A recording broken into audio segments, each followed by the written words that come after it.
राम के रामायण राम के रामायण श्री रामचंद्र की जय। और सुधर्मान बाबा की जय।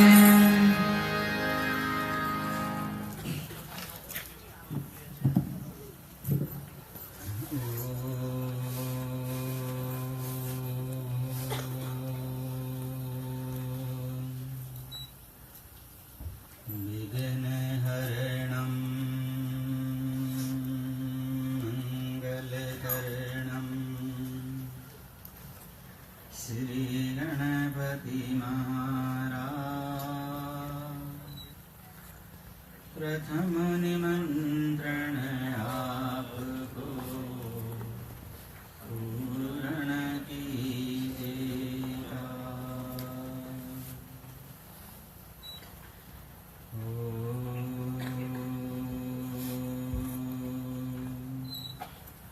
शांतं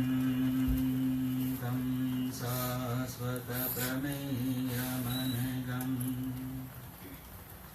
निर्वाण शान्तिप्रदम् ब्रह्मा शम्भो फणीन्द्रसेव्यमनिशम् वेदान्तवेदं विभुम् रामाख्यं जगदीश्वरं सुरगुरुम् मायामनोसंहरिं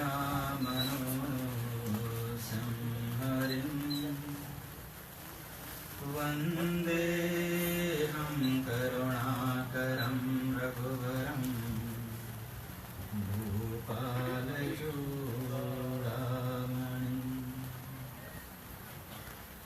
ॐ मनोजवं मारुततुल्यवेगं जितेन्द्रियं बुद्धिमतां वरिष्ठं वातात्मजं वानरयूथमुख्यं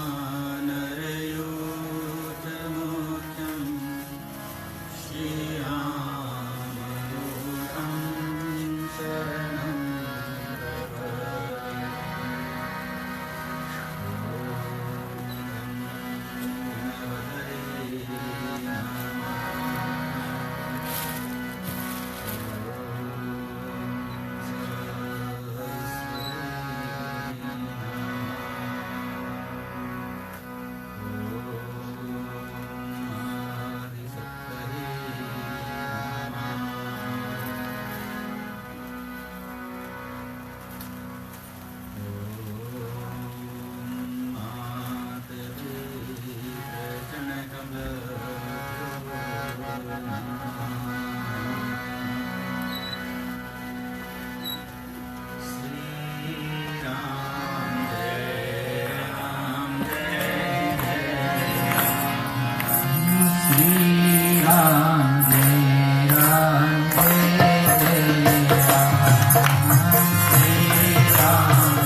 राम जय राम जय जय राम श्री राम जय राम जय जय राम।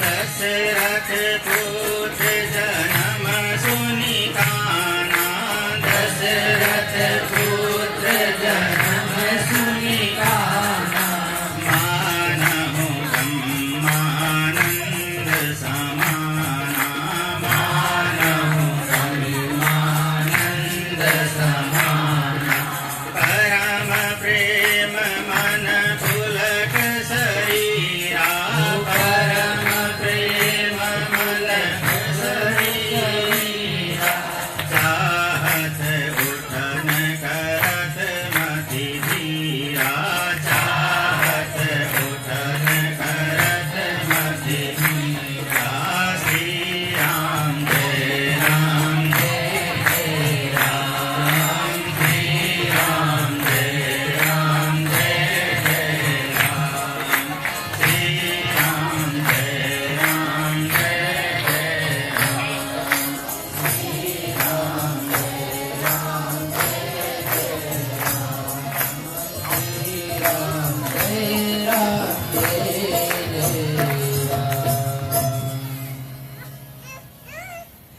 अखंड कोटि विराट ब्रह्मांड नायक घटघटवासी परम पिता परमात्मा के श्री चरणों में कोटि कोटि बारंबार प्रणाम करते हुए आप सभी आगंतुक महानुभावों दिव्यात्माओं का हृदय से स्वागत करते हुए आइए मानस कथा सरोवर में प्रवेश करने से पूर्व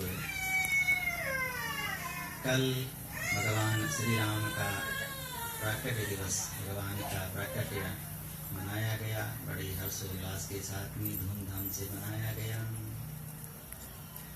भगवान का आगमन अंतःकरण में हो, उनकी लीला, उनका रूप, उनका गुण और उनका धाम हमारे अंदर आसपास बाहर हों, तो हम उस क्रिया पर चल पाएं, ऐसा परमात्मा से प्रार्थना करें और कर कर इस कथा सरोवर में प्रवेश करें। मानस में पुत्रेष्ट यज्ञ का प्रावधान है। भगवान का आगमन हुआ, महाराजा दशरथ ने पुत्रेष्ट यज्ञ किया, उसके बाद भगवान का प्राकट्य हुआ। भगवान को आना था तो पहले भी आ सकते थे। महाराज के मन में प्रेरणा पहले से जागृत करा देते, लेकिन चौथापन यानी वृद्ध अवस्था की ओर महाराज की अवस्था थी। तब जाके महाराज को लगा कि पुत्र होना चाहिए, संतान होना चाहिए। कई महानुभाव इस पर शंका करते हैं। ऐसे महाराज के जीवन में कौन सी बात हो गई, कौन सी ऐसी घटना घट गई जिसके आधार पर महाराज को लगा कि अब संतान की आवश्यकता है। अनेक माध्यमों से बताने समझाने का प्रयास किया गया है। महाराजा दशरथ चक्रवर्ती सम्राट थे, देवासुर संग्राम में भाग लिया करते थे। यहाँ तक वर्णन है कि इंद्र पर यदि विपत्ति आती तो इंद्र की सहायता करने के लिए जाते थे। एक बार कहते हैं वैकुंठ में थे, जब महाराजा दशरथ इंद्र से विदा मांगी तो इंद्राणी ने कहा ये संतानहीन है, इनके घर में कोई संतान नहीं है। कहते हैं उस सिंहासन पर जल छिड़का।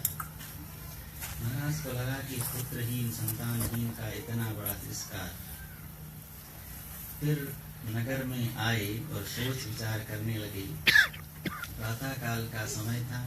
कहते हैं एक नगर का सिपाही, झाड़ू लगाने वाला कर्मचारी, जब प्रातः काल महाराज को देखा, बोला महाराज क्षमा करें, सो प्रातः काल आपका चेहरा नहीं देखना है। संतानहीन का प्रातः काल दिख जाना शुभ नहीं माना जाता। महाराज को बड़ी जलानी हुई। महाराज दशरथ का जीवन हम सब के लिए आदर्शवादी जीवन है। सुख दुख सब गुरु ही सुनावा। यदि हम सब के जीवन में विपत्ति आए, आपत्ति आए या प्रसन्नता आए, हमको अत्यधिक लाभ हो जाए या हानि हो जाए, उस व्यक्ति के सामने जाकर बात करें जो सक्षम हो हमारी समस्याओं का समाधान करने में। गुरु, माता पिता और भगवान, तीन के सामने आप अपनी समस्याओं को रखें। महाराजा दशरथ के जीवन में गुरु की अहम भूमिका थी, क्योंकि गुरु भी वशिष्ठ मुनि जैसे त्रिकालदर्शी गुरु थे। तो सुख दुख सब गुरु ही सुनावा। तुरंत गुरु के पास गए और अपना दुख बखान किया कि महाराज, आपके चरणों की कृपा से सब संपन्न है, साम्राज्य है, राज्य अच्छा है, प्रजा सुखी है, किसी पर कोई विपत्ति नहीं, लेकिन एक आपत्ति, हमारे यहाँ कोई संतान नहीं है। महाराज ने युक्ति बताई, गुरु महाराज ने युक्ति बताई। श्रृंगी ऋषि को बुलाया गया। यहाँ पर लोग कई शंका करते हैं कि श्रृंगी ऋषि को क्यों बुलाया। गुरु वशिष्ठ जैसे दिग्गज महापुरुष सामने हों और यज्ञ करने के लिए किसी और को बुलाया जाए, समाधान अनेक तरह से किया जा सकता है। सार भाव ये है उसका कि श्रृंगी ऋषि ने पहले कोई यज्ञ कराया नहीं था और महाराजा दशरथ के लिए ऐसा वरदान मांगा गया था कि दशरथ की कोई संतान न हो। ये कथा आगे रावण प्रसंग में आएगी। तो उस प्रसंग को मिटाने के लिए, उस भावसाप को मिटाने के लिए श्रृंगी ऋषि ही सक्षम ऋषि थे। तो श्रृंगी ऋषि को बुलाया गया, पुत्रेष्ट यज्ञ कराया गया। कराने के बाद पुत्रेष्ट यज्ञ से खीर निकला। खीर में 3 प्रमुख पदार्थ हैं, दूध, चावल और चीनी। 3 प्रमुख पदार्थ मिलाए जाते हैं तब खीर बनती है। वेदों में भी 3 प्रमुख कांड हैं, ज्ञान का है, भक्ति का है और वैराग्य का है। 3 प्रमुख कांड है। महाराजा दशरथ के यहाँ भी 3 रानियों का प्रादुर्भाव है। कौशल्या, माँ कौशल्या का, माँ सुमित्रा और माँ कैकेयी, 3 का प्रावधान है। परमात्मा को प्राप्त करना है तो त्रिगुणातीत होना पड़ेगा, क्योंकि 3 गुणों से वो परे हैं, ऊपर है। ईश्वर को यदि बस में करना है, हम सब संसारियों की पहुंच केवल गुणों तक है। यदि हम बहुत अच्छा काम करें तो सत्य गुणी कहलाएंगे, है ना। बहुत अच्छा पराक्रम करें तो सत्य गुणी। कुछ लोग तमोगुणी, यदि बहुत सामर्थ्य आपने अर्जन कर लिया, बहुत ताकत ले ली तो तमोगुणी, नहीं तो रजोगुणी। हम संसार के प्राणी 3 गुणों में से 1 गुण को प्राप्त कर सकते हैं, है ना? लेकिन भगवान ने कहा कि वो त्रिगुणातीत हैं, इन गुणों से परे हैं, है ना? तो इन सब गुणों को छोड़ना पड़ेगा, यानी सर्वस्व समर्पण होना पड़ेगा या करना पड़ेगा, तब जाके परमात्मा की ओर हम बढ़ सकते हैं। तो 3 गुणों से ऊपर, कहने का तात्पर्य है 3 गुणों से ऊपर। ज्ञान और वैराग्य बहुत अच्छा है जीवन में, लेकिन जब तक भक्ति की मिठास न मिल जाए वास्तविक स्वाद आएगा नहीं। ठीक उसी तरह जब तक ज्ञान और वैराग्य मिला, दूध और चावल आप मिला दो, लेकिन चीनी नहीं डालो तो मिठास नहीं आएगी। तो मधुरता मिठास लेने के लिए ज्ञान, भक्ति, ज्ञान वैराग्य के साथ भक्ति का होना नितांत आवश्यक है। पायस यानी खीर का प्राकट्य हुआ, अग्निदेव ने दिया। कर्म ये था कि महाराज को देना था, पहले माँ कौशल्या को, फिर माँ सुमित्रा को, फिर कैकेयी को, क्योंकि कर्म से देना था। लेकिन कहते हैं कि जब माँ कौशल्या को खीर का आधा भाग दिया तो माँ कैकेयी बीच में आ गई। आप मानस को पढ़ेंगे, जहाँ काम करने की बात है वहाँ सुमित्रा आ गई। चौका चोरी सुमित्रा की ना, चौका पूरना हो, कुछ काम करना हो तो माँ सुमित्रा, लेकिन कुछ लेना हो तो कैकेयी हमेशा आ गई। कर्म ये था कि पहले माँ कौशल्या, फिर माँ सुमित्रा और फिर कैकेयी, लेकिन ऐसा हुआ नहीं, कैकेयी बीच में आ गई। इसलिए महाराज को 2 तरीके से विभाजन करना पड़ गया। मत मतांतर और वेद वेदांतर के आधार पर दो तरह से इसका विभाजन किया गया है। एक तो ये है कि महाराज ने उस खीर के दो भाग करे, आधा भाग दिया माँ कौशल्या को, जो आधा भाग बच गया उसमें से फिर दो, उसके आधे के दो भाग कर दिए। एक दिया माँ कैकेयी को और दूसरा भाग की फिर आधा भाग करा और माँ कौशल्या और कैकेयी को हाथ लगाकर सुमित्रा को दिया। अब आप इस युक्ति और विचार करेंगे, लगने में तो बहुत कम मिला, ऐसा लग रहा है कि माँ सुमित्रा को कुछ मिला नहीं, लेकिन आप गहराई से सोचेंगे तो उनको डबल मिल गया। एक तो ये तरीका। दूसरे तरीके से भी कहा गया है कि महाराज ने उस पायस के दो भाग करे, एक भाग दिया माँ कैकेयी को, दूसरा भाग दिया माँ कौशल्या को, क्योंकि कैकेयी बीच में आ गई, और उनसे कहा कि तुम अपने भाग में से आधा आधा भाग माँ सुमित्रा को दो। तो उन्होंने अपना आधा आधा भाग माँ सुमित्रा को दे दिया। इसलिए सुमित्रा माँ ने कहा कि आपके भाग से जो पुत्र होगा वो आपके पुत्र की सेवा में लगेगा, और माँ कैकेयी ने जो दिया वो उससे जो होगा वो आपके पुत्र की सेवा में लगेगा। तो लक्ष्मण दिया भगवान राम की सेवा में और भरत जी की सेवा में दिया शत्रुघ्न जी को। इस तरह से कर्म बना। तो महाराज को चौथेपन में याद आई संतान की, क्योंकि ऐसा तिरस्कार उनको जीवन में लगा, इसलिए थोड़ा सा वहां पर रह गया था। मनु और शत्रुपा, पूर्व काल में मनु और शत्रुपा की कथा निकल गई थी, है ना। उसके बाद करदम मुनि, उसके बाद दशरथ और माँ कौशल्या, और फिर देवकी और वसुदेव, इस तरह उनका भी अपहरण हुआ है। जब महाराज के घर में 4 पुत्रों का प्राकट्य हुआ, आप कल्पना करें कि यहाँ पर कितनी खुशी मनाई गई कर। जब साक्षात भगवान आए होंगे तो कितना हर्षोल्लास हो गया होगा पूरे शहर में, है ना। पूरे गांव में कहते हैं इतना गुलाल उड़ाया गया और इतनी धूप उड़ाई गई कि दिन में रात्रि की खुशबू आने लगी। धूप इतना था उसका बादल जैसा बन गया, और गुलाल इतना उड़ाया गया, लालिमा आ गई। प्रातः काल का सूरज, सायंकाल का सूरज जैसे अस्त होता है, ऐसा माहौल हो गया। महाराज दशरथ ने जब सुना कि पुत्र का जन्म हुआ, इतना प्रसन्नता हुई, कहते हैं सर्वस्व दीन दाना, हाथ में जो आया वो सब दान कर दिया। ऐसा भी लिखा गया है कि जो जिनको दान दिया वो फिर मांगने लायक नहीं रही, वो राजा बन गई, इतना सर्वस्व दान कर दिया। उसके बाद जो है सर्वस्व दान दीना, सब कुछ दान दे दिया। फिर कर्म आगे बढ़ा। फिर नामांकन संस्कार के लिए, नामांकन संस्कार के माँ गुरु वशिष्ठ को बुलाया गया। गुरु वशिष्ठ जब आए तो प्रेमानंद में खो गए, प्रेम के आनंद में खो गए। ऐसा भी कहीं कहीं वर्णन मिलता है कि 1 महीने की रात और 1 महीने का दिन हो गया। मानस में भी लिखा हुआ है, यह रहस्य काहू नहीं जाना, दिन मानी चले करत गुण नाना। कि सूर्य जब आए तो देखते रह गए, अपनी गति को भूल गए, लेकिन ये रहस्य किसी ने जाना नहीं। इसीलिए भगवान चंद्रमा आने वाले थे और सूर्य को जाना था, तभी चंद्रमा आते। तो चंद्रमा ने कहा, भगवान आपने बाल्यकाल का आनंद सूर्य को दे दिया, है ना, मेरे साथ अन्याय किया। तब जाके भगवान ने दूसरे द्वापर में कृष्ण अवतार में चंद्रवंशी वंश में जन्म लिया।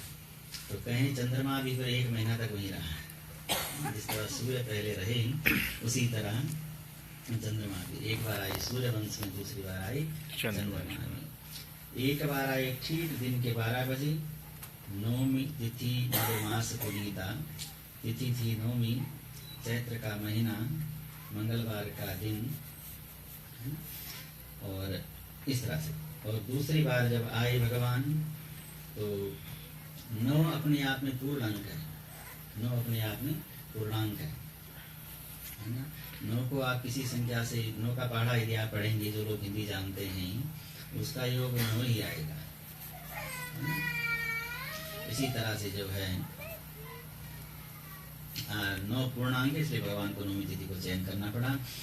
तो 9 अपने आप में पूर्णांक है। तो 1 महीने की रात कृष्ण वंश में और 1 महीने का दिन सूर्य वंश में, लेकिन किसी को यह रहस्य पता नहीं चला, कोई जाना नहीं इस रहस्य को। सभी लोग जो है अपने अपने मस्त में, खुशी में, जैसे यहाँ पर लोग खुश हो जाते हैं, भूल जाते हैं ना। व्यक्ति अत्यधिक सुख और अत्यधिक दुख दोनों में अपने आप को भूल जाता है। अपार दुख हो जाए तो अपने अस्त व्यस्त व्यवस्थाओं में व्यक्ति खो जाता है, और बहुत ज्यादा खुशी मिल जाए तो व्यक्ति विचल पड़ता है ना। 2 अवस्थाएं हैं। यहाँ पर सुध बुध भूल गई। कृष्ण भगवान राम का 1 महीने का दिन हुआ, सूर्य नारायण वहां पर गति रुक गई।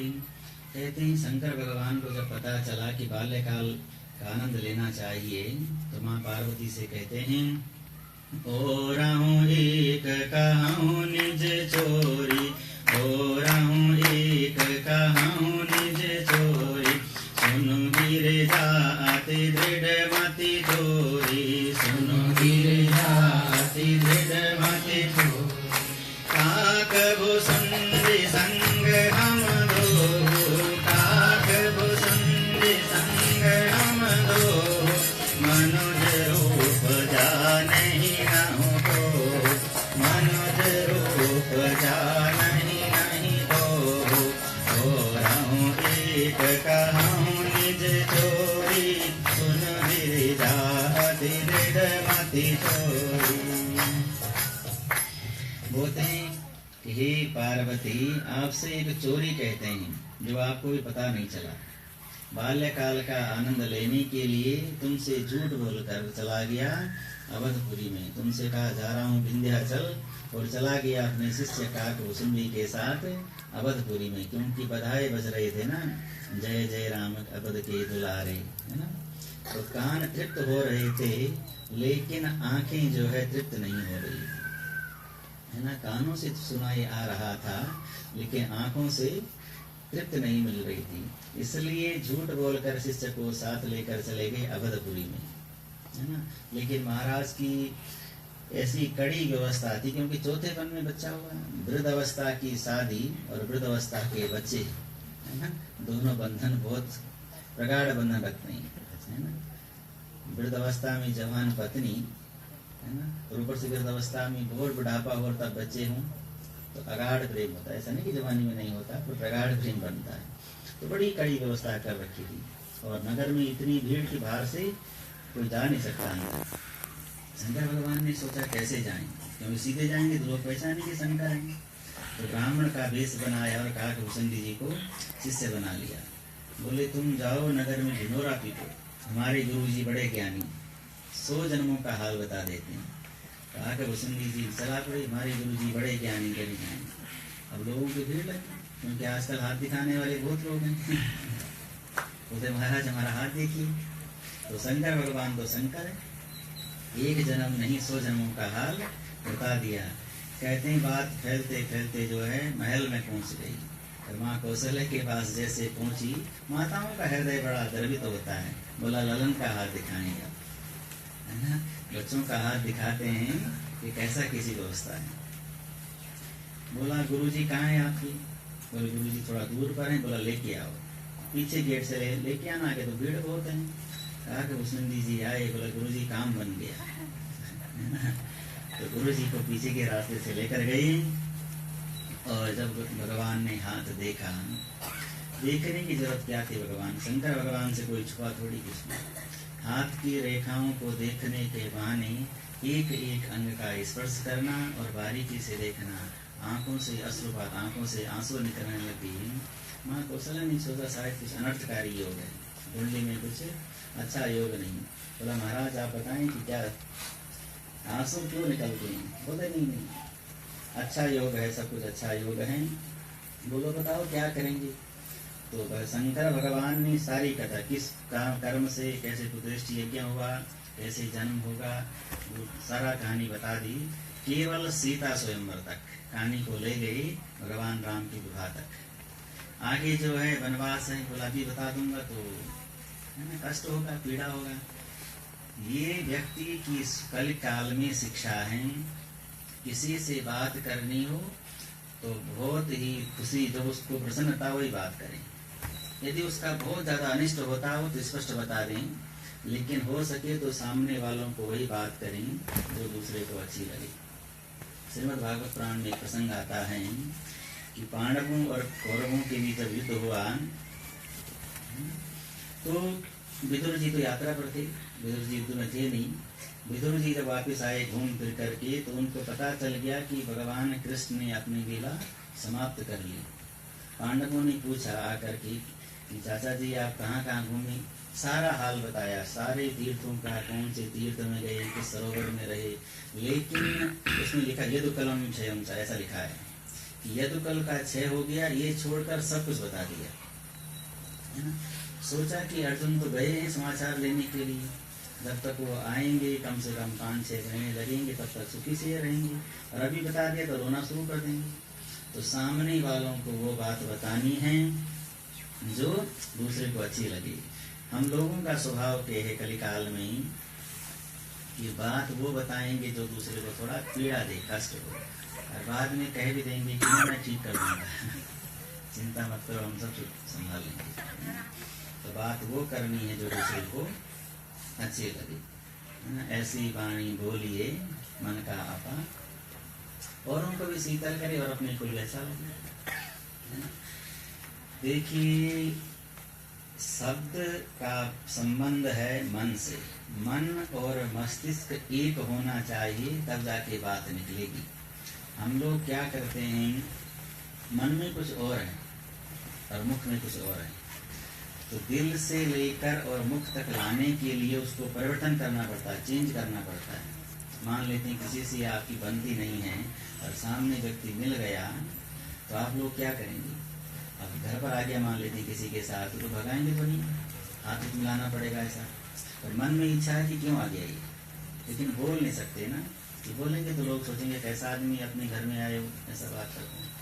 तो मन से मुख तक लाने के लिए जो आपने परिवर्तन किया, उसमें जो एनर्जी लगी, उसमें जो कठिनाई हुई, बस वही हार्ट को अटैक का कारण है ना। दिल पर जोर पड़ गया ना, क्योंकि परिवर्तन करने के लिए ताकत लगानी पड़ती है। तो कहा गया है कि प्रयास करें। कलिकाल में बहुत कठिन है, कहना बहुत आसान है, व्यवहार में उसको उतारना काफी कठिन है। दिल में कुछ और है और मुख में कुछ और है। हम अक्सर कहा करते हैं, मैं कई बार अपने प्रवचन में पहले भी कहा है, हंसना मुख का विषय है और मुस्कुराना दिल का विषय है। हंसना पड़ता है और मुस्कुराहट पैदा होती है। हंसना पड़ता है, आप इतनी परेशान है, हाव वार किसी ने पूछ लिया, बोलना पड़ेगा आई एम फाइन, है ना। हमें तो बोलेंगे आई एम ऐसा, तो बोलेगा कि क्या क्यों पूछ लिया मैंने इसको।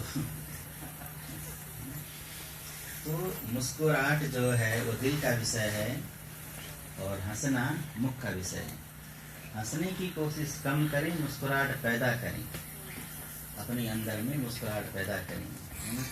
प्रेम भगति बिनु रघुराया, अभय अंतर मल कबहु न जाया, है ना।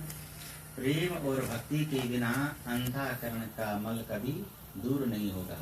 प्रेम का रस बरसाएं, भक्ति का साबुन लगाएं, अंधाकरण को पवित्र बनाएं। प्रेम बरसाएं।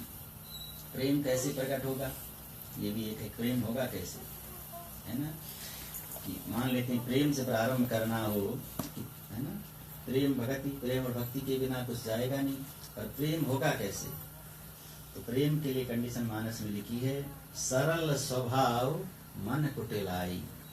प्रेम यदि प्रकट करना है तो सबसे पहले स्वभाव को सरल करें, नम्र विनम्र बने, अपने आप को झुकाने का प्रयास करें।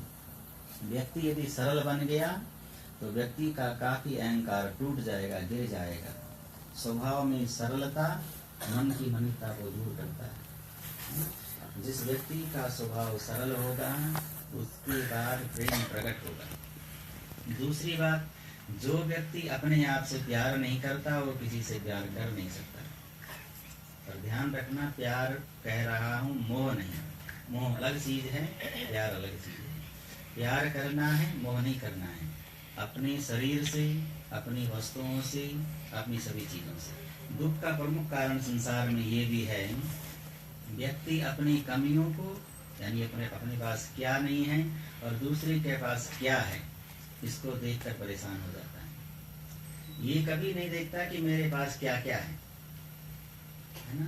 तो हमको देखना है कि हमारे पास क्या है। और एक सूत्र जीवन का है, हमारे पास जो है, ध्यान से सुनना इस बात को, और यदि हो सके तो इस पर विचार करना है। हमारे पास जो है, जितना है, जैसा है, वो संसार की सबसे बहुमूल्य निधि है। हमारे पास जो है, जितना है और जैसा है, हमारा धन, यौवन, हमारा रंग रूप, हमारा पैसा, हमारी पावर, जो हमारे पास है, शरीर, पत्नी, बच्चे, जो हमारे पास हैं, वो संसार की सबसे बहुमूल्य निधि है। उससे मूल्यवान कुछ है नहीं। इसे घमंड नहीं करना ऐसा कि घमंडी हो गई, ऐसा नहीं करना, लेकिन ऐसा विचार रखना है, जो मिल जाए उसमें संतुष्ट रहना है, आगे के लिए प्रयास करना है ना। लेकिन हम क्या करते हैं, जो हमारे पास नहीं, एक संत सुना रहे थे कि भगवान आए किसी के यहाँ, बोला तुमको क्या चाहिए, और जो आपको दूंगा पड़ोसी को दुगना दूंगा, जितना आपको दूंगा पड़ोसी को उतना दुगना दूंगा। उसने बहुत देर तक विचार किया, बोला महाराज मेरी एक आंख फोड़ दो। काफी देर बाद सूझा कि मेरी एक आंख, उससे क्या लाभ होगा।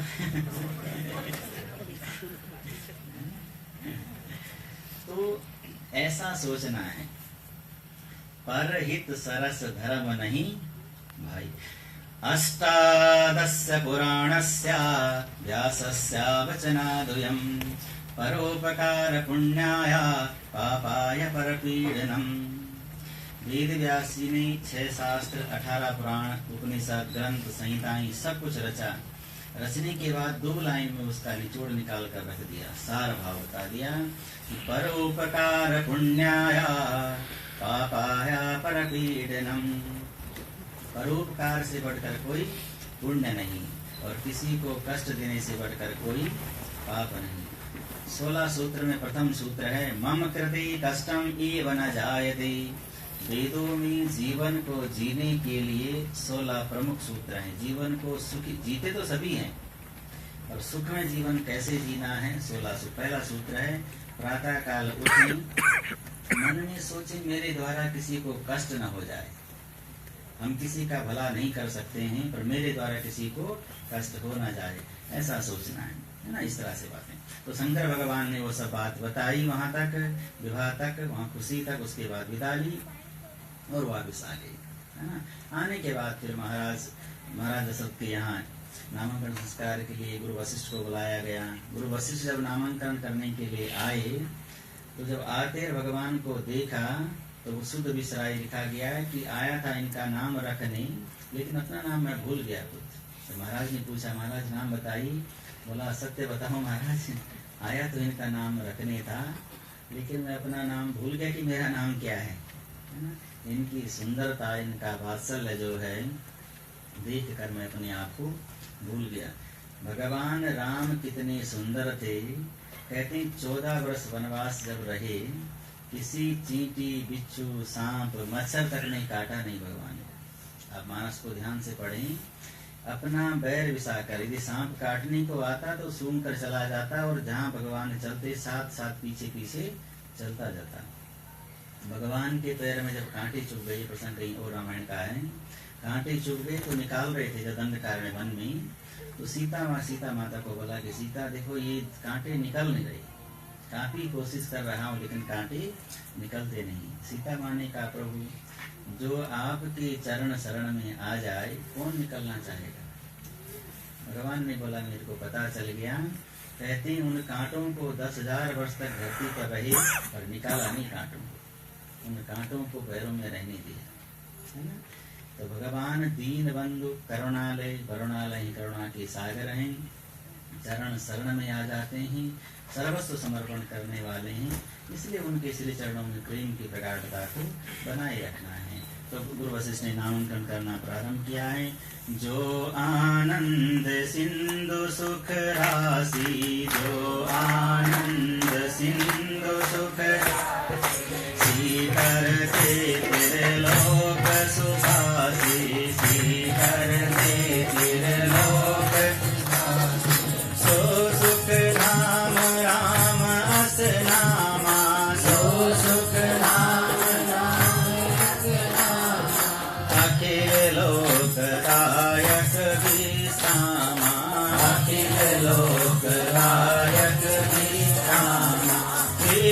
भरण पोषण कर जोरी, विश्व भरण पोषण कर जोरी, ताकर नाम भरत अस होई, ताकर नाम भरत अस होई, जाके सुमिरन तेरी पुनासा, जाके सुमिरन तेरी पुनासा, नाम सद्रोहन वेद प्रकाशा, नाम सद्रोहन वेद प्रकाशा, जो आनंद सिंधु सुख राशि, जो आनंद सिंधु सुख राशि, शिखर पे त्रिलोक सुभासी, शिखर पे त्रिलोक सुभासी।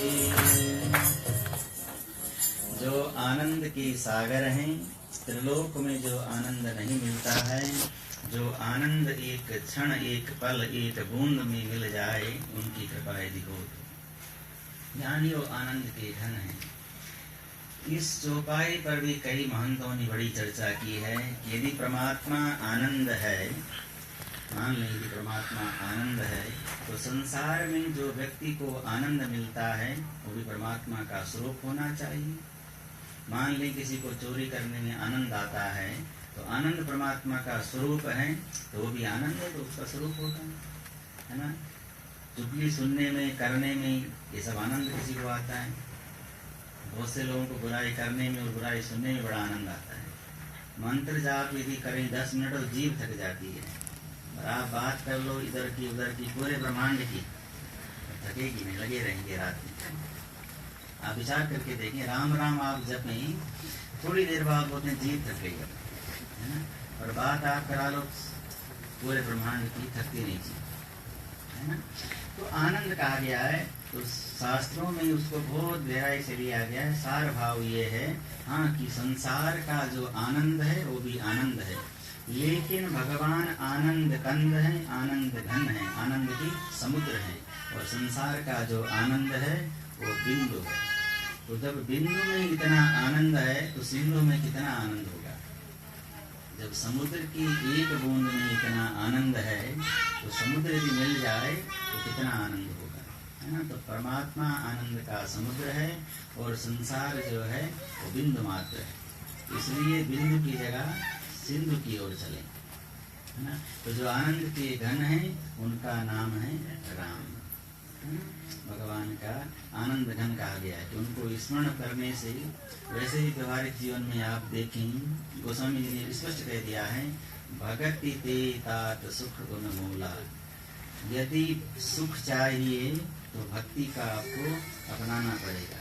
संसार की वस्तुओं से सुख मिलने वाला नहीं है, टेम्परेरी आनंद नहीं। परमानंद यदि चाहिए तो केवल परमात्मा के चरणों में मिलेगा। टेम्परेरी आनंद तो आप टीवी देख लो थोड़ी देर, है ना, और कुछ कर लो थोड़े 10 मिनट, है ना। लेकिन परमानंद यदि चाहिए तो सच्चा सुख केवल परमात्मा के चरणों में ही है ना। निर्धन कहे धनवान सुखी, धनवान कहे सुख राजा को भारी, राजा कहे सुख चक्रवर्ती सुखी, चक्रवर्ती कहे सुख इंद्र को भारी, इंद्र कहे सुख ब्रह्म को भारी, ब्रह्म कहे सुख चतुरानन, और तुलसी जीव विचार कही राम भजन बिनु जीव दुखारी। संसार में निर्धन धनवान राजा महाराजा कितने भी हों, और तुलसी जी जान विचार कहे राम भजन बिनु जीन दुखारी। जीव जो है भजन के बिना दुखारी है ना। तो जो आनंद के घन है उनका नाम राम है। विश्व का भरण पोषण जो करेंगे उनका नाम भरत है, या जो इनका नाम लेंगे वो कभी संसार में भूखे नहीं मरेंगे, उनका नाम भरत होगा। अपने लक्ष्य की ओर यदि जाना हो, दृढ़ निश्चय किसी काम का करना हो, स्मरण करने से जिनको शक्ति मिलेगी उनका नाम लक्ष्मण है। शत्रुओं का स्मरण करने से जो नाश हो जाए उनका नाम है शत्रुघ्न। इस तरह से नाम रखा गया। धीरे धीरे जो है बाल लीला होने लग गई। जीव चराचर जो भगवान राम वो चरित्र करते थे, जो चराचर जीव को अच्छे लगे, लोगों के हित के लिए, लोगों को अच्छा लगे, ऐसा वो सुंदर चरित्र करते। सभी लोग उनको आनंद के साथ प्यार करते।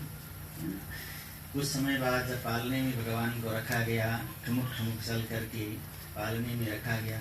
अक्सर माताओं का अनुभव होगा, बच्चा यदि रो रहा हो और सोता नहीं हो, बहुत देर से रो रहा है, तो बच्चियों को मालिश करके स्नान करा दो और उसको पालने में रख दो, तो बच्चा सो जाता है। ऐसा माताओं का अनुभव होगा। तो बच्चे को मालिश की, उसको पालने में रखा, और यहाँ पर बड़ी सुंदर चौपाई लिखी है। एक बार जननी अनवाए, एक बार जननी करि सिंगार पलन बुढ़ाई, करि सिंगार निज कुल इष्ट देव भगवाना, निज कुल इष्ट देव भगवाना, पूजा हेतु कीन हर नामा, पूजा हेतु कीन हर नामा, करि पूजा ने व्रत बनावा, करि पूजा ने व्रत बनावा, आप गई जहाँ पाक बनावा, आप गई जहाँ पाक बनावा, बहुरी मातु तहाँ चली आई, बहुरी मातु तहाँ चली आई, भोजन करत देख सुत जाई, भोजन करत देख सुत जाई। माँ कौशल्या चक्रवर्ती सम्राट की पत्नी और इतने बड़े साम्राज्य की राजमाता हैं, लेकिन स्वयं स्नान करके भगवान के लिए प्रसाद बनाने स्वयं जाती हैं। आप विचार करें, अपनी जीवन बाजार से आप भोग ले आए, यहाँ पर हमने इसीलिए व्यवस्था की है कि घर में भोग बनाएं। आप बाजार से खरीद कर माला लाएं, मिष्ठान लाएं, अच्छा है, भाव बनता है, लेकिन घर में हाथ से बनाएं तो ज्यादा भाव बनता है। लाभ ये होगा कि उतनी देर भगवान का नाम याद रहेगा कि भगवान के लिए मैं बना रहा हूँ या बना रही, है ना। तो अपने आप किचन में जाती है, पाकशाला में, रसोई में, और भगवान के लिए स्वयं भोग बनाती है।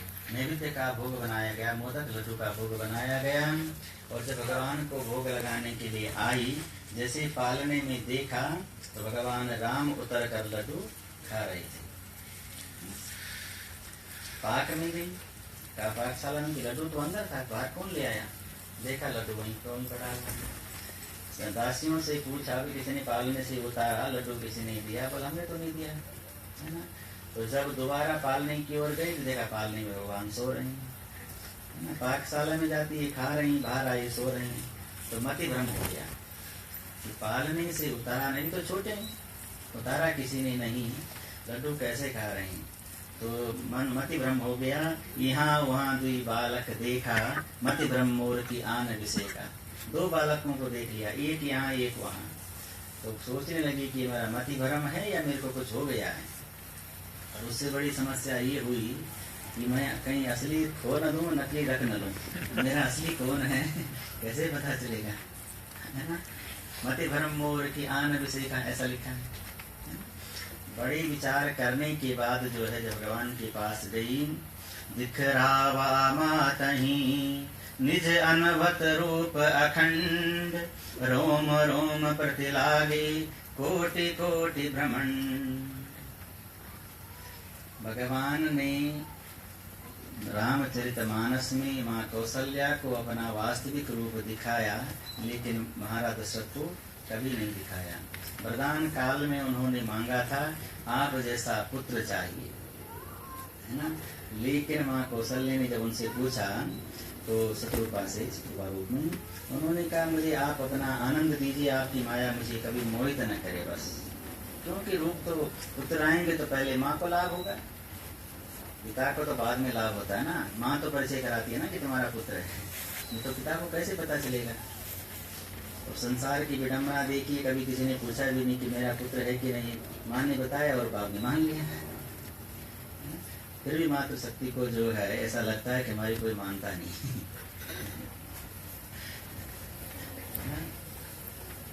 हमारा सनातन धर्म कितना अच्छा है, देखो, सारे के सारे डिपार्टमेंट उनके पास हैं। सरस्वती विद्या बुद्धि का खजाना, धन वैभव लक्ष्मी का, है ना, शक्ति चाहे दुर्गा, आदमी के पास कुछ बचा नहीं। गोस्वामी तुलसीदास जी ने भी लिखा है और मानस और ग्रंथों में जगह जगह वर्णन है कि यत्र नारी पूजन्ते तत्र रमन्ते देवता। इस पक्ष पर ध्यान देना, यत्र नारी सम्मान नहीं लिखा है, यत्र नारी पूजन्ते, जहाँ नारियों की पूजा की जाती है वहाँ भगवान निवास करते हैं। लोग क्वेश्चन करने लगे, जहाँ नारी रमन्ते वहीं, वहाँ जहाँ नारी पूजन्ते वहीं क्यों रमन्ते देवता बोलते हैं। मात्र शक्ति के अंदर वो ताकत है, वो शक्ति है जो आदमी के पास कभी हो नहीं सकती है ना। धर्म अर्थ काम, जब शादी होती है तो परिक्रमा जो ली जाती है उनको आगे किया जाता है। धर्म उनके बिना हो नहीं सकता, अर्थ उनके बिना हो नहीं सकता, काम उनके बिना हो नहीं सकता। खैर यह है कि हमारा सनातन धर्म जो है मात्र शक्ति को बहुत उच्च पदवी देता है। अभिप्राय ये है। तो यहाँ पर जो है जब अपना अखंड रूप दिखाया, रूप कैसा देखा कि कोटि कोटि ब्रह्मांड, रोम में बाल बाल में अनेक ब्रह्मांड है। तब जाके माँ कौशल्या ने हाथ जोड़कर विनती करी, मुझे अपना वास्तविक रूप नहीं चाहिए, पुत्र रूप चाहिए। तो पुत्र रूप में उनको आगे फिर बाल लीलाएं चलने लगी। चोटी शिखा बंधन 16 संस्कार, पहले 28 संस्कार थे, धीरे धीरे 16 संस्कार चल पड़े हैं। तो 16 संस्कार चूड़ाकरण इत्यादि, है ना, और जनेऊ संस्कार, विद्याधन के लिए जाना, विद्याधन करना। विद्या वेद तो उनकी सांस से निकले हैं। अल्पकाल विद्या सपाई लिखा है, तो गुरुकुल में गए और सारी विद्याओं को पा लिया, है ना। यहाँ पर एक और बात है, एक हनुमान चालीसा में पंक्ति है, रघुपति कीनी बहुत बड़ाई, तुम मम प्रिय भरतहि सम भाई। इस पर कई लोगों को शंका है। हनुमान जी जब मिले, वैसे भी भगवान राम का आप चरित्र देखिए, कभी ऐसा बोला नहीं कि तुम मुझे लक्ष्मण के समान प्रिय हो, किसी को नहीं बोला, सबको बोला भरत के समान प्रिय हो। लेकिन पहला प्रश्न तब हुआ जब पहली बार ये बात बोली। हनुमान जी जब मिले, वहां से प्रारंभ हुआ। जब मिले तो लक्ष्मण जी साथ में थे, लक्ष्मण जी तो सेवा में थे और इतनी सेवा कर रहे थे, पर बोला क्या, तुम मम प्रिय भरतहि सम भाई। पहले तो बड़ाई करी खूब, रघुपति कीनी बहुत बड़ाई, तुम मम प्रिय भरतहि सम भाई। पहले हनुमान जी की खूब बड़ाई करी, उसके बाद कह दिया तुम मुझे भरत के समान प्रिय हो। लक्ष्मण जी ने एकांत में पूछा, भगवान जहाँ भी आप किसी को मिलते हो तुम मुझे भरत के समान प्रिय हो, ऐसा बोला। और आज शुरुआत कर दी कि तुम मुझे भरत के समान प्रिय हो। ऐसा क्या, मैं आपकी सेवा अच्छी नहीं करता, आपको मैं प्रिय नहीं हूँ, कारण क्या है? इसके पीछे छोटी सी एक कहानी है। कहते हैं माँ कीकई जब वो पायस खीर का प्रसाद पा रही थी तो एक चील पक्षी आया, बाज जिसको शायद कहते हैं, तो वो पक्षी आया, जब आधा उन्होंने पा लिया था, आधा खा लिया था, और दोना लेकर भाग गया। और एक मरा हुआ सांप पड़ा हुआ था एक जगह, वहाँ पास में गौतम ऋषि की कन्या अंजनी माँ वहाँ तप कर रही थी पुत्र प्राप्ति के लिए। तो हाथ ऊपर था, कहते हैं वो बाज उस सांप को देखकर उसको उठाने के लिए दौड़ा, मुंह जब खुला तो दोना उनके हाथ में गिर गया और आधा खीर उन्होंने खा ली। तो आधा खीर से हुए भरत और आधा से हुए हनुमान जी। बोलो बांकी बिहारी लाल की, अनंत बलवंत हनुमंतलाल जी महाराज की जय। तो भगवान ने कहा ऐसा नहीं, भगवान का वाक्य कहीं पर मिथ्या नहीं है। देश काल परिस्थिति कल्प कल्पांतर मत मतांतर के आधार पर कहानियां अलग होती है। एक चौपाई और मानस में जिसमें लोगों को बहुत शंका होती है, निज जननी के एक कुमारा, है ना। ये भी प्रसंग है कि जब लक्ष्मण जी को तीर लगा तो भगवान राम ने स्वयं बोला कि आप अपनी माँ के एक बच्चे हो, निज जननी के एक कुमार। लोगों को शंका हो गई, क्योंकि मानस में तो ऐसा नहीं, मानस में 2 कुमार हैं। खैर वो प्रसंग आगे लेंगे, और उन्होंने जो बोला है वो सोच समझ के बोला होगा, है ना। तो यहाँ पर जो है, यहाँ पर विद्याधन के लिए चले जाते हैं। विद्याधन अल्पकाल में सब विद्या पा लेते हैं, ज्ञान विराग सकल गुण जाना। और किस तरह काम करते हैं, ये भी बहुत सुंदर सोचने वाला है। उनका चरित्र आप देखिए, प्रातः काल के उठ रघुनाथा, गुरु माता पिता नावही माथा। प्रातः काल उठते ही गुरु और माता पिता को नावही माथा, माथा टिकाते हैं, सिर टिकाते, हाथा नहीं लिखा है ना, हाथ नहीं लिखा कि हाथ लगाते हैं, माथा लिखा है ना। जिससे जो है व्यक्ति को आयुष्य मिलता है, बल मिलता है, बुद्धि मिलती है और सारी की सारी समस्याओं का समाधान हो जाता है। भगवान राम बैकुंठ से आए हैं सिखाने के लिए। प्रातः काल, एक बार इस उपाय को बिता लेते हैं, शायद याद हो जाए और कुछ हम जीवन करें। प्रातः काल उठ के रघुनाथा, प्रातः काल उठ के रघुनाथा, मातु पिता गुरु नावही माता, मातु पिता गुरु नावही माता। आयसु मांग करहि गुर पूजा, आयसु मांग करहि गुर पूजा। देखि चरित हरि अनुज समाता, देखि चरित हरस मन राजा। प्रातः काल के उठ के रघुनाथा, गुरु माता पिता नावही माता। प्रातः काल उठते हैं, गुरु माता पिता के चरणों में प्रणाम करते हैं। ऐसा देखकर राजा को बड़ी प्रसन्नता होती है ना, महाराज दशरथ को बड़ी प्रसन्नता होती है कि कैसा पुत्र हुआ, है ना। यदि पिता पुत्र का संबंध ऐसा हो, पुत्र यदि पिता के चरण छू ले, पत्नी यदि पति का चरण छू ले, बहू यदि सास का चरण छू ले, कोशिश करें, मतलब ऐसा नहीं कि हम कह रहे हैं, आप बोलेंगे तो बहुत खराब कर बात बता रही, आप नहीं आज। जिस पति को रोज डांटते हैं 2-4 बार दिन में, आप कह रहे हैं चरण छूइए तो अच्छे, ये बात नहीं कही आपने।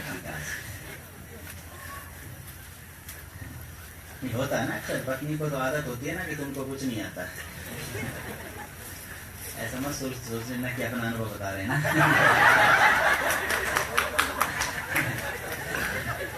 सभी का अनुभव ऐसा है ना।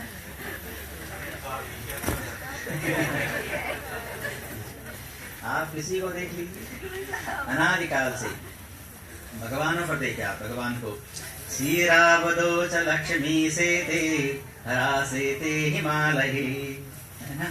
शंकर भगवान जो है डर के मारे हिमालय में रहते हैं, क्योंकि ससुराल हिमालय में। पार्वती ने बोला वहीं रहना तो वहीं पड़े रहते हैं। और क्षीरावदो च लक्ष्मी से थे, विष्णु भगवान क्षीर सागर में शयन करते हैं क्योंकि उनके ससुराल है वहां पर। ये परंपरा आगे से चलकर आई है।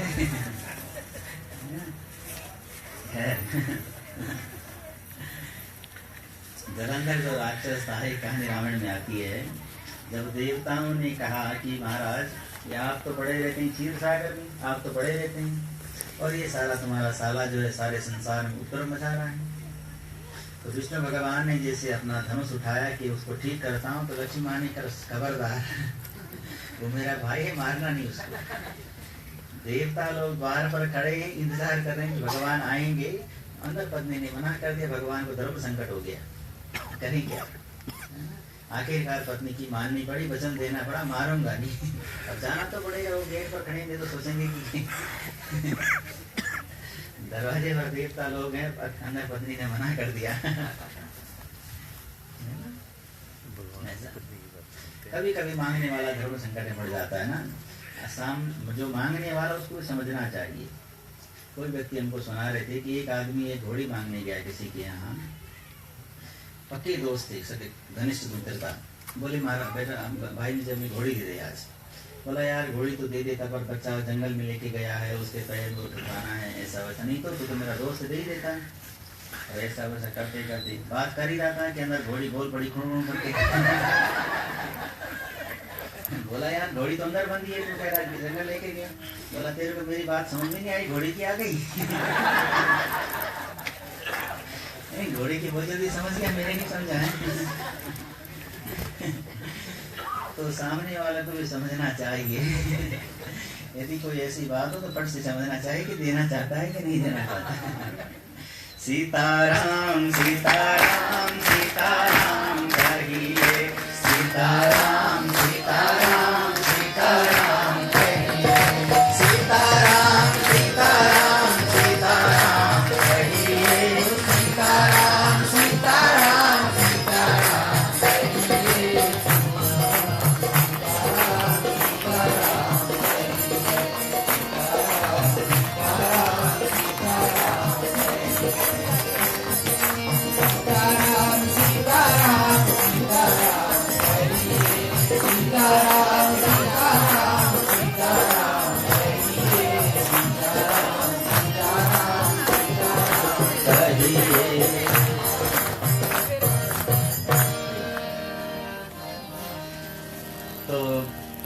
भगवान वेद वेदांत का अध्ययन करते हैं, सिखा रखी गई है।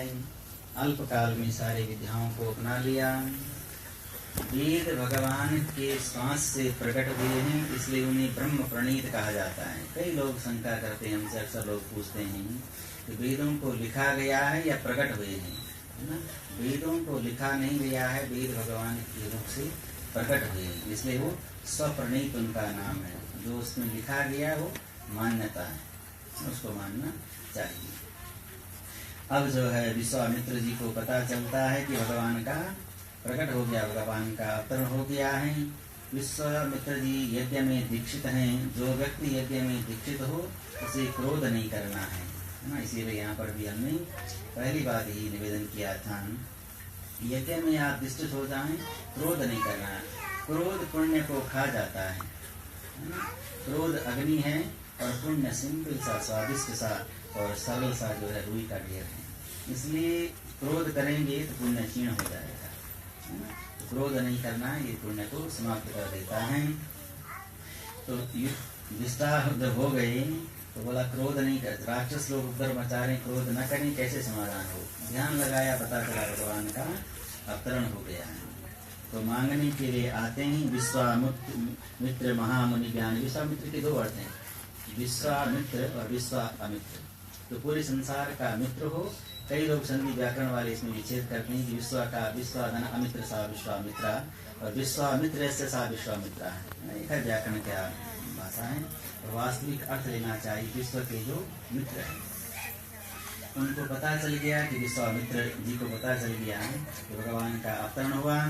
अवधपुरी में आते हैं, महाराज को जब पता चला कि इतने दिव्य पवित्र संत आए हैं तो उनके पास जाते हैं। शरीर नदी के तट पर स्नान करके चरण इत्यादि धोते हैं, 12 चरणों में प्रणाम करते हैं और करे दंडवत मुनि सन्मानी निज आसन बैठे। उनको बुलाया गया, आसन पर बिठाया गया। और उसके बाद कोई संत पुरुष घर में आए तो बच्चों को संस्कार देना चाहिए कि प्रणाम करना सिखाएं। महाराज दशरथ ने क्या कहा, पुनि चरण मेले सुत चारी राम देखी मुनि देह विसारी। चारों पुत्रों को बुलाया गया, मुनि के चरणों में दंडवत कराया। जब मुनि ने पुत्रों को देखा तो राम देखी मुनि देह विसारी, कि जो हमेशा तप में लगे रहते हैं, भगवान राम को देख कर अपनी देह को भूल गए, बिसर गए, है ना। और एक टक होकर देखते रह गए। भय मगन देखत मुख शोभा जन चकोर पूरन शशि लोभा। और किस तरह देख रहे हैं, जैसे पूर्णमासी का चंद्रमा हो और चकोर पक्षी उसको देख रहा हो। ये चर्चा हमने पहले की है। तो चकोर पलक नहीं झपकता, उस चंद्रमा को टक टक लगाकर देखता रहता। ठीक उसी तरह मुनि जो है भगवान को देखते रहे, है ना। तब मन में हर्ष हो गया। महाराज ने बार बार पूछा, महाराज कैसे आगमन हुआ आपका, है ना, आप कैसे पधारे, हमारे भाग धन्य हो गए।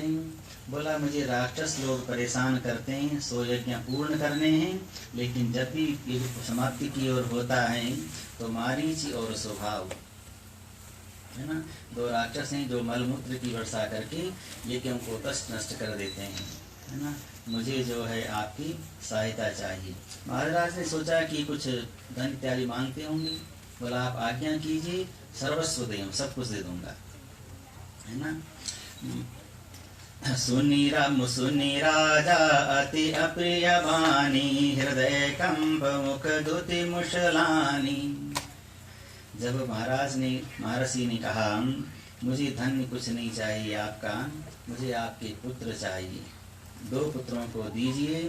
जब पुत्रों को सुना महाराज ने तो रो पड़े, है ना। प्रेम जो है व्यक्ति को बांध देता है, क्योंकि रघुकुल की रीति है कि प्राण जाए पर वचन न जाए। लेकिन यहाँ पर महाराज की प्रीति उमड़ गई और रोते रोते बोल पड़े, चौथेपन पायाऊं सुत चारी। चौथेपन में 4 पुत्रों को पाया हूँ, बुढ़ापे में, है ना। विप्र वचन नहीं कहूँ विचारी, आपने वचन विचार कर नहीं कहा, क्योंकि अब नहीं दूं तो कुल कलंक लगेगा और दे दूं तो उनके बिना रह नहीं पाऊंगा। आप मांगा हूँ भूमि देनो धन कोसा। आप भूमि मांगिए, धन मांगिए, कोष मांग लीजिए, पूरा राजपाट मांग लीजिए।